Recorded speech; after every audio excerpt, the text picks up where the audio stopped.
جیسا کہ آپ سب کے علم میں ہے کہ رمضان المبارک کا آخری عشرہ جاری ہے، اور ہمارے ہاں یہ روٹین ہوتی ہے کہ آخری عشرہ میں ہم تکمیل قرآن مجید کرتے ہیں نماز تراویح کے اندر۔ اور یہاں پر ایک سب سے بڑا موضوع جو ہے وہ زیر بحث لایا جاتا ہے کہ ہمارے جو ائمہ کرام ہیں جو ہمیں تراویح میں قرآن مجید سنا رہے ہیں، ان کی ہم خدمت کتنی کریں۔ اور اس معاملے میں ہمارا بہت سارے ایسے لوگ ہیں جو اپنے دلوں کی وسعت نہیں دکھاتے۔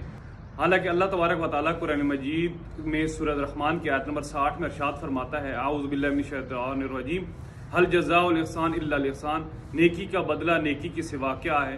تو اتنی خوبصورت آیت ہمارے پاس ہے اور اس کے باوجود ہم اپنے دلوں کو کھلا نہیں کرتے۔ حالانکہ ہمیں معلوم ہے کہ اگر ہماری جتنی ضروریات ہیں، ہمارے جو ائمہ کرام ہیں ہمیں جو تراویح پڑھا رہے ہیں، ان کی بھی چھوٹی چھوٹی خوشیاں ہیں، ان کی بھی اولاد ہے، انہوں نے ان کے لیے بھی کچھ نہ کچھ لے کر جانا ہوتا ہے، عید کی خوشیاں منانی ہوتی ہیں۔ تو لہٰذا اس ویڈیو پیغام کے ذریعے دوستو آپ سے گزارش ہے کہ اب چونکہ سلسلہ یہ جاری ہے تکمیل کا، ہر مسجد میں شروع ہے، تو آپ سے گزارش ہے کہ اپنے دلوں کو وسیع کریں۔ انشاءاللہ اللہ تعالیٰ آپ کا حق جو ہے وہ نہیں رکھے گا، اللہ آپ کو مزید رزق عطا فرمائے گا اسی قرآن مجید کی برکت سے۔ اللہ تعالیٰ آپ کا قرآن مجید سننا اور ائمہ کرام کا سنانا اپنی بارگاہ میں قبول و منظور فرمائے۔ جزاکم اللہ خیر۔